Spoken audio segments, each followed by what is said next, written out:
Yay! Hi, Woody. How are you?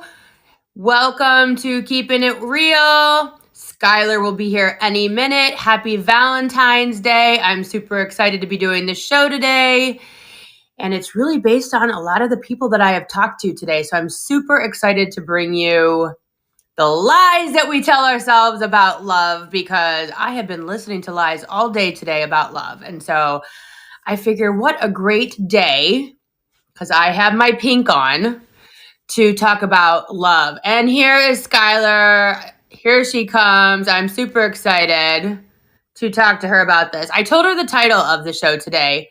However, I did not tell her, I didn't tell her anything else. She just knows what we're talking about, like title-wise, and that is it. So just let's get her on stage. I think that she should be coming up. Am I getting you in there, Skylar? Invite you on stage. I'm doing that. Sorry, technical difficulty. There she is. Except for a second. Sorry about that. That's all right. Happy Valentine's Day to you. Happy Valentine's Day, Mother. So I just introduced the show. Welcome to Keeping It Real. I am your host, Meredith Willits, Meredith with a Y. This is my daughter, Skylar Shagavac. And today we are talking about the lies we tell ourselves about love. And I've sent that to you today. I'm like, what do you think? And you're like, oh, okay, whatever. And so I'm excited to talk about it because I've been talking about lies we tell ourselves about love all day today with clients. It's a good Valentine's Day topic for sure. Definitely. And you have your pink on, I see. You've got some pink and maybe some red on. So that's super fun. So those of you that are going to be watching this simulcast in the future, you're still going to get a ton out of this, even though it's on Valentine's Day. This is still completely in line with life here. So what are the lies that we tell ourselves about love? Well, they're endless. But let's start with the ability that we have to tell ourselves a story. Of course, this goes back to the voice in your head because everything does, which is, I'm never going to find the right person. There's no one out there. All the good guys are taken. All the guys I'd really want to hang out with are gay. All the women are taken, right? So, and these are all lies, right? However, people base their entire existence on these types of statements. You know, you can't find a good guy on Tinder. No one's looking for a real relationship. Think about these things that we tell ourselves day in and day out, and they're all lies. But yet we believe them, and then they become our reality. And then, as I've said before in other episodes, then our brain sits there and runs around looking for, us to be the smartest guy in the room and be like, oh yeah, see, all the good guys are taken. So we look for the presence of that. We look for the examples of what we tell ourselves. So when we tell ourselves a story, our brain will look for things to verify and support those thoughts. Okay. Are you following me? Saying that we're seeking out the taken men. We're seeking out the men who are trash because that's just what we're seeing. That's what we're creating in our reality. Correct. Or that's what we've had 1, 2, 3 experiences of. And so we say, every time I go to the grocery store and buy potatoes, they're always rotten. I have done it 3 times. Therefore, all potatoes at the grocery store will always be rotten. Not always the case. But why do we do it with humans? It's 100%. The men are trash aspect. The women are just get in their heads, men are trash, men are not fun, men treat us like shit, and then they kind of give up. Right. So, we call that, the idea is self-fulfilling prophecy, right? So, well, you said it so much that it eventually came true? Or is it just, again, back to these are the lies that I'm going to tell myself? And so I'm going to go back even further to childhood. Okay. My dad divorced my mom and left me. My mom and my stepdad got a divorce. My dad doesn't pick me up for visitation, so men are not reliable. Men leave you, Mm-hmm. etc. And this goes back to all our conversations on we are just walking programs. And so when we have these experiences with these very, you know, monumental, dirt in the ground relationships, our mom, our dad, our families as we grow up, birth through 18, we are programmed many times to believe that men do leave us. I am not worthy of love. I am not worthy for a man to take me out, or a woman to take me out, or a healthy relationship, or to be talked to kindly. Now, how do you recognize that you're kind of maybe struggling with this? Like, how do you recognize not all people maybe think that they are having relationship issues or that they're in this negative spot? How do you kind of pull yourself out of that? 100%. So the way I was kind of seeing this in my head today was to really be excruciatingly painful aware of the thoughts that you think about really anything. Mm-hmm. And so you're going through your day, God, and this is basically where we come up with stereotypes. So basically, this is a stereotype about love, stereotype about marriage, relationships, dating apps, whatever. Mm-hmm. So pay attention to the little tiny thoughts that you are telling yourself, because we need to be so super aware of the thoughts that we think, because the thoughts that we think create the reality that we walk into.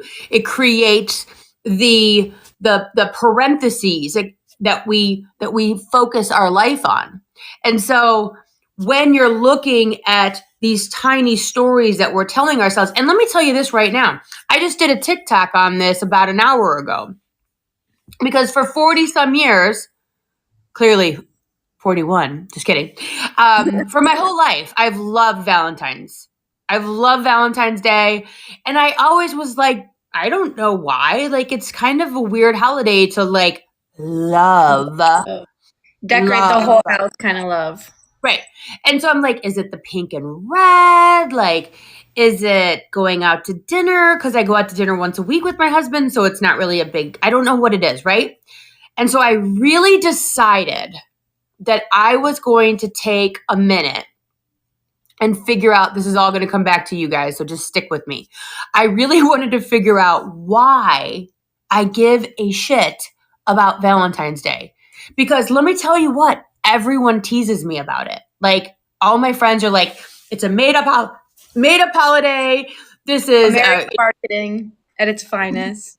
right. And I'm like, well, actually, it's Saint Valentine's Day, which is very equivalent to like Saint Christmas, whatever day.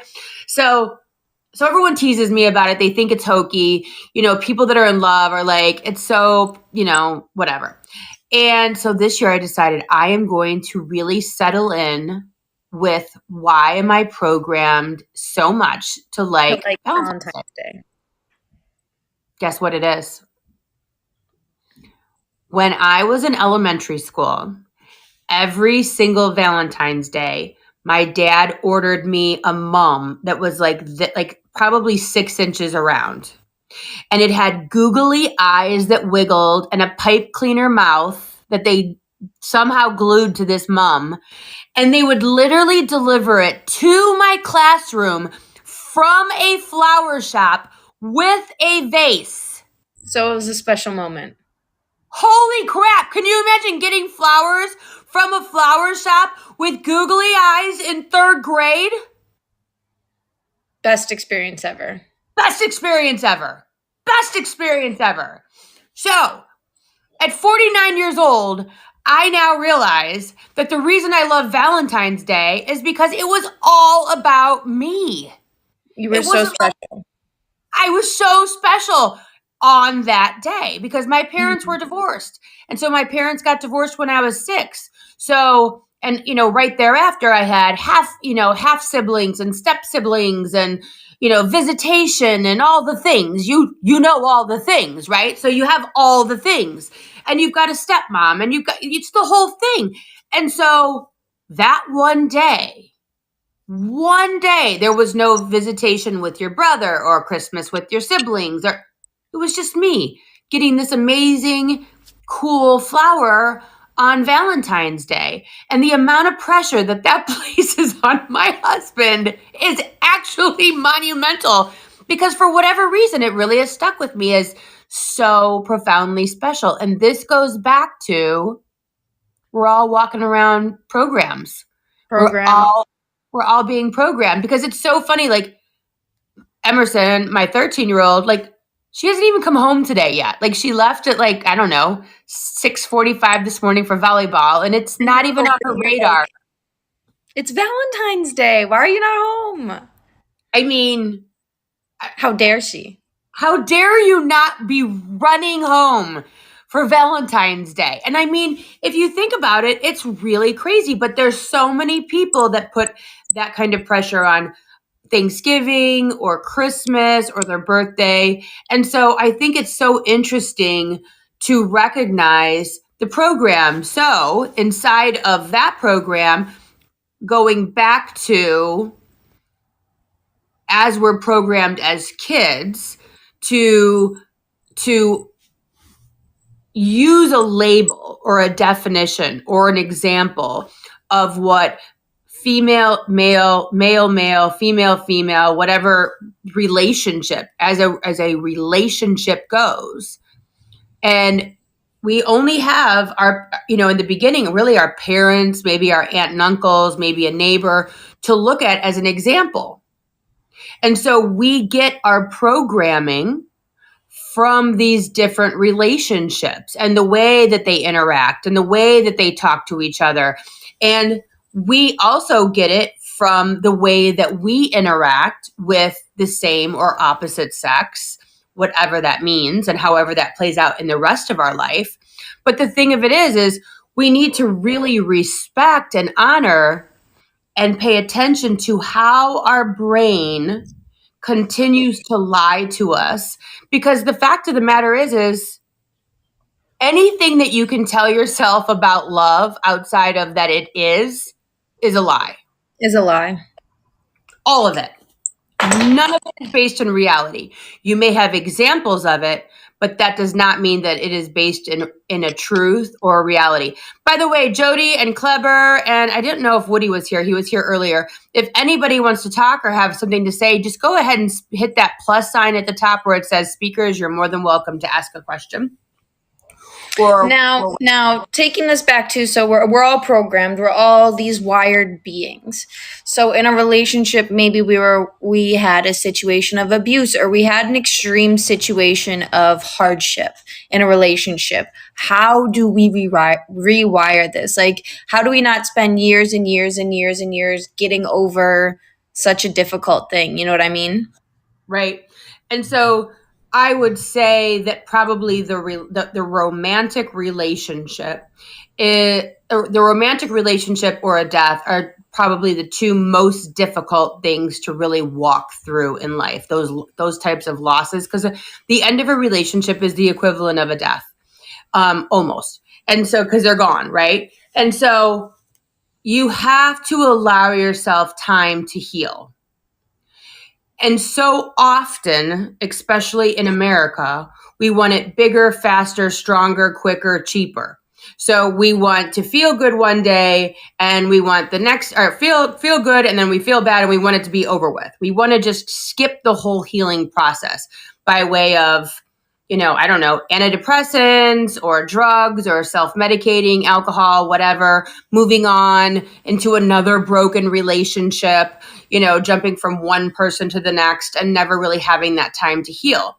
And so I would say that it is super important that we heal and compartmentalize that was that person, see where your parts were in that broken relationship, the communication style, not partaking in the relationship, whatever it is, really taking the time to leave that relationship in the past, scour through it, and then move forward into a new relationship and not drag those broken pieces with you. Because when you don't put a period at the end of a relationship or at the end of a situation, what happens is we drag all of that unhealthy behavior, those unhealthy labels or whatever it is, into our next relationship. And then we take all of that crap from that relationship and apply it to the next one. And we just keep doing this over and over. I mean, whose mother hasn't said to them or father, you need to be single for at least a year and just get over this. You got to be single. You need to spend time by yourself, right? And that is what they're talking about. My mom used to tell me all the time, holy crap, you jump from one relationship to the other. Take a breath. And I was just like, why? I'm completely satisfied ruining every relationship that I'm in with every asshole in Ohio, right? But we don't take that time to heal because we just want to feel better. We want to be in the next relationship but the problem is that we just continue to repeat the patterns because we don't take that minute for ourselves and figure out where we are, what are we doing, and where do we go from here.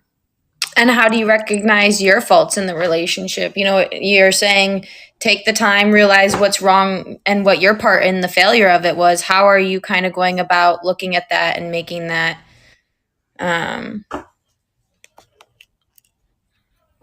Right. Well, I think when we take a breath, okay? I think when we take a breath, even if it's in the day, for example, if I'm acting like a turd in the morning and Jim's off to work and I'm, bitchy or whatever, I know that I was being a turd. And so, unless you don't want to have your healing, you don't want to have a healthy relationship, then yes, you will put your head in the sand and ignore whatever is going on.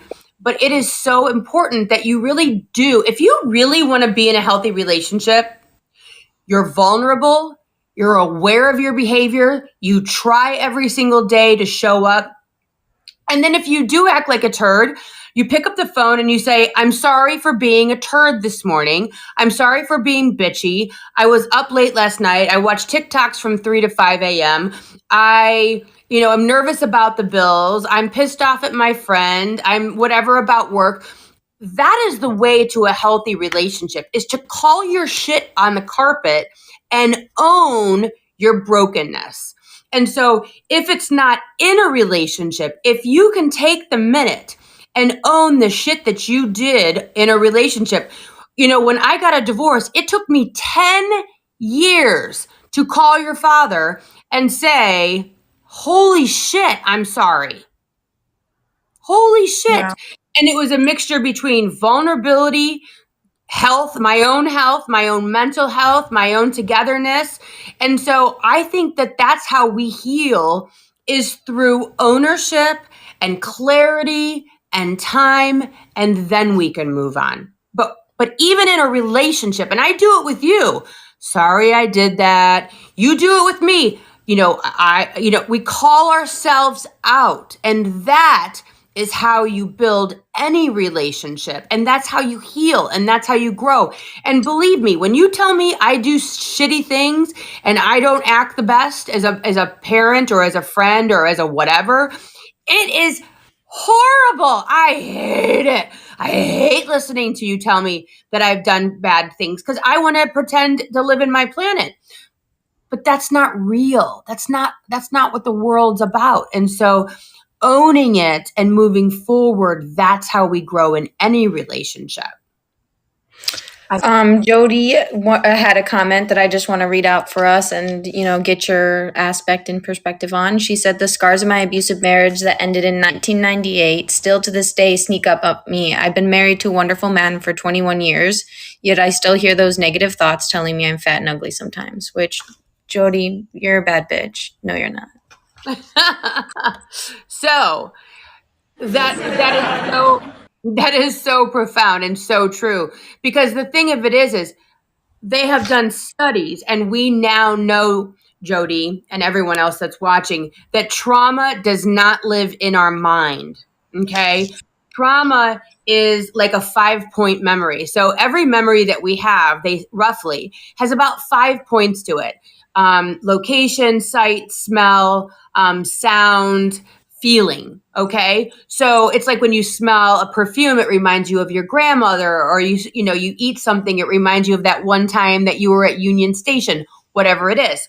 So the body, okay, the body is where we hold trauma. And so that goes to our 2021 word, right? Trigger, where one of those points are pressed. Something is pushed inside of you, because trauma, just like a memory, is a living, breathing organism. And so if you have anywhere in your body, or a button that someone can push, or a trigger, as we say, then that means that thing is still living inside of you. Okay. And it's living inside of your body. It could be in a muscle, it could be in an organ, it could be in, whatever. And because that's why we can't talk ourselves out of trauma. It's impossible to talk ourselves out of trauma. Our prefrontal cortex, where we make decisions and we have really good thoughts and ideas, we can say, this is ridiculous. I'm a size 4. Why do I keep telling myself that I'm fat? Why do I keep hearing those thoughts? Because it's living inside of you. So if you are having trauma, if you are having triggers, there are a few things that you can do to undo this.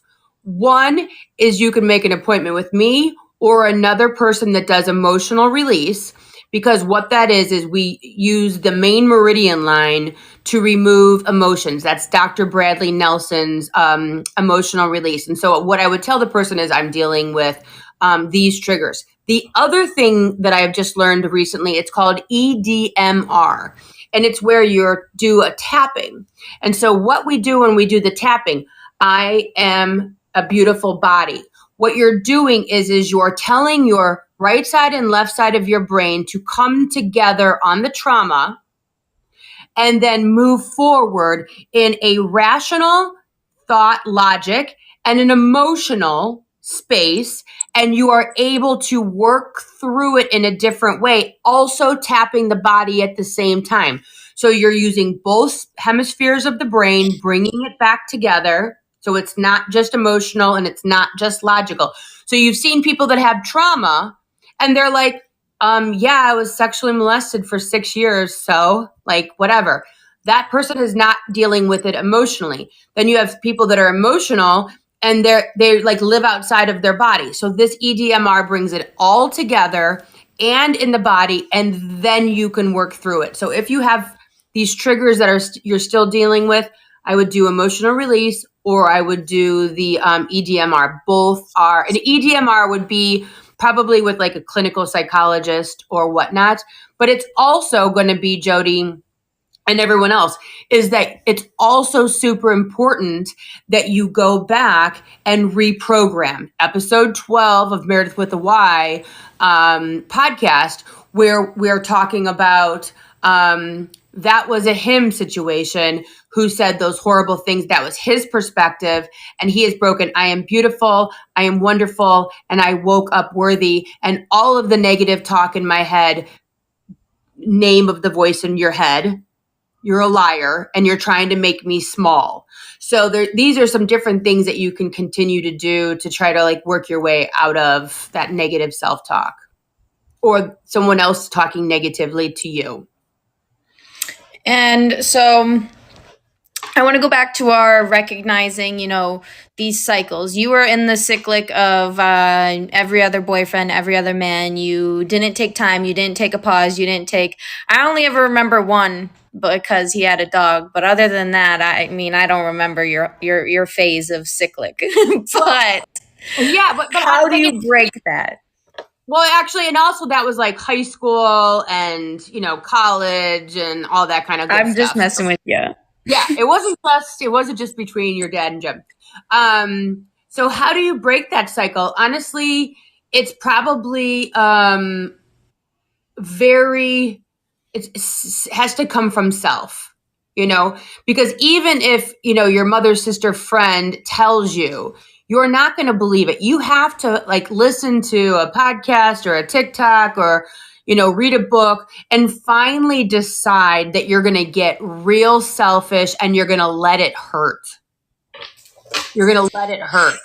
You're not going to, relationship surf from one to another and never land.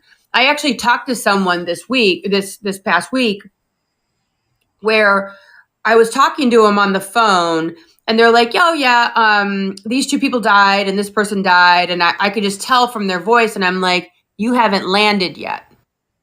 You haven't landed. You haven't landed into your breakdown, your sadness, your acceptance, right? And she was like, oh yeah, not even remotely. And I have these conversations with clients all the time because I could literally feel them not landing. I could literally feel them floating above the pain.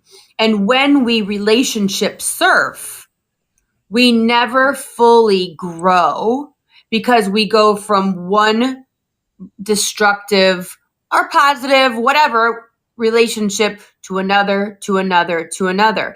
And for me, honestly, when I'm looking back in this moment, I think that I was incapable of processing and knowing how to process that kind of pain. I don't think I could process the pain of the breakup. So it was just easier to find the next person to have a relationship. And then I'm in a relationship instead of really kind of owning where I'm at on the planet and taking that minute. I think all of these are very good points of not only being in the relationship, owning your shit, owning that even if they were the worst person in the entire world, we need to own it, sit in it, play with it, realize what's going on, realize what's happening, and figure out how to work past it. And then once we're past it, now I want to know, how do you maintain that healthiness? How do you not slip back into that nastiness of maybe being in a bad relationship or what have you? Or destructiveness, right? Yeah, so destructiveness.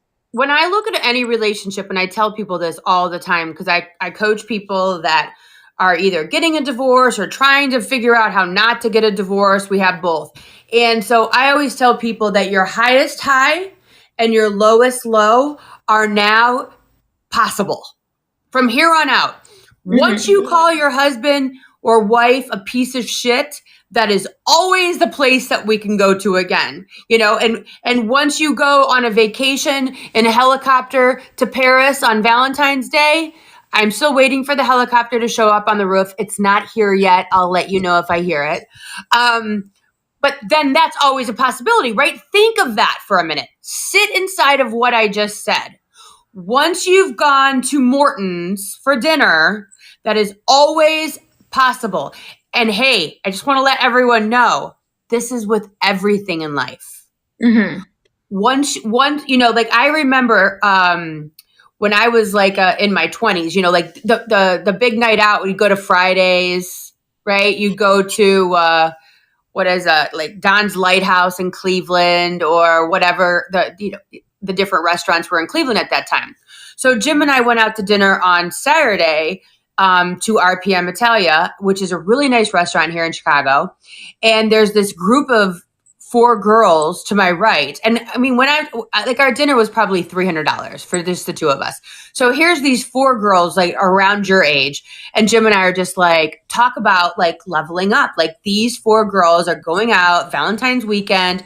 And so now that's a norm for them. This is in relationships. I want you to be listening to me because this comes with making money. This comes with everything in your life has to do with leveling up and leveling down. Okay. So when we're talking about how do we maintain a healthy relationship, you stay within the parameters that you always want to live inside of.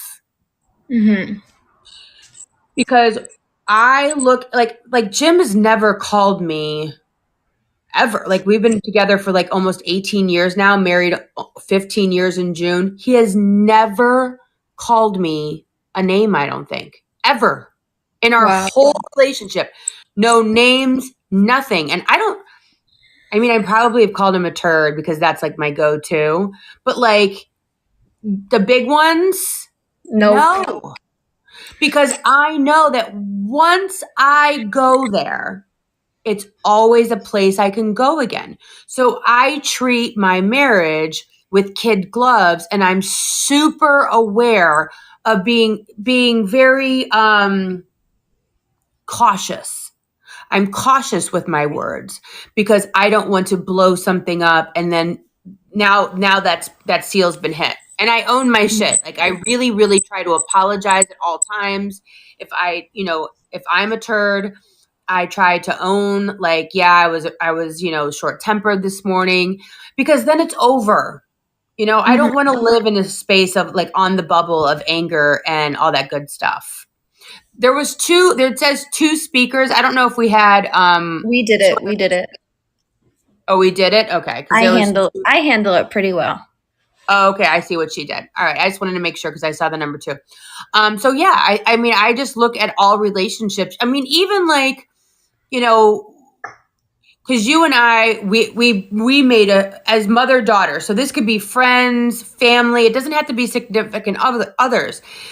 You and I had, which we'll talk about another day, but we had a situation when we went on our trip in India, and I think it changed the direction in a positive way, not that day, but over the course of time after India, where we really took a turn in our relationship slowly for the better. But the only way we got there was by talking about it and by me going, yes, and by you saying, yes, I did this. Yes. Oh, now I see that you did that. You can't sweep anything under the rug, be them emotions, angry words, frustration, and you can't sweep a relationship under the rug either. And I know you're really pretty good about this, actually, that you've dated people and then you are not afraid to take a lot of time after that. No, yeah, definitely not. I'm the queen of taking time after a relationship just because of the fact that I like being alone. I like having my own thoughts. I like thinking my own actions and being my own person. And when you're in a relationship, sometimes your own actions and thoughts can get lost in that. So I feel like for me, taking time after the relationship to really reflect on where I had faults is a big part of that, to learn from it, grow from it. And then also when I feel that I'm not going to like jump in a relationship and lose myself, that's kind of when I feel like I can start grasping again, reaching out there, seeing what's going on. But also I kind of take this time, which is a sidebar. I'm so young. I take this time as such a learning opportunity. Like I don't really stick myself to like 1, 2, whatever, focus on one person or one thing because I like to see, I like how this person treats me. I like that this person does this. I like that. And I kind of get my little, groupings of what I like in a relationship. And I like what you just said there where you're like, I like to have my own thoughts because I know so many people. And it could be people that are very strong personalities. I know someone that has a very strong personality, but they lose themselves in every relationship they have. And that is another problem with relationship surfing is that you fail to, because let's say you're in a relationship for 6 months. You are not the same person at the end of that relationship, no matter how short it is, as you were at the beginning of that relationship, because of experience, because of time, because of the relationship itself has changed you. And so, as we're sitting here, this is really availing itself to me, is that you have to take time after your relationship to figure out who the hell you just became over the past 6 months, 2 months, 3 years, whatever it is, because now you're totally different than you were 5 minutes ago. You're not the same person. So who are you now? I So think that you that, don't lose yourself, right? yeah, you really hit it on the nail with that one. And I think that you, after a relationship, not only are you figuring out who you are, but how that relationship made you feel, how that relationship makes you feel for a next relationship. Like, you have to kind of guide yourself and figure out, what did I like, what did I not like, what went wrong, and what can I get right on the next one. So sometimes that takes so much time. I know for me, I had a relationship in high school, and it took me like 4 years not to get over him, because he was bad. I recognized I didn't like him. But to get over and to recognize and really mull over what I wanted my next relationship to look like, and to really figure out, how do I want to be treated? What do I want a man to be like? What do I need? What are my wants, goals, aspirations in a relationship? Because I had no clue. And so, Yeah. how am I going to get into something when I have no clue what that looks like? Yeah, I love the way that this is unfolded, with seeing that we have changed, so we need to take the time to figure out so that we don't lose ourselves in another relationship. Because if not, you just morph into the next guy or girl that you're dating, and then morph into that relationship. And especially if the other person that you're dating has a very strong personality, they have their, this is what I like, this is what I do, this is how I spend my Saturdays and Sundays, this is what, I eat. And then you fall for this person, and then you just morph into what they're doing, and you completely lose yourself. And then you wake up 10 years later and you're like, who the hell am I? I've become this other person.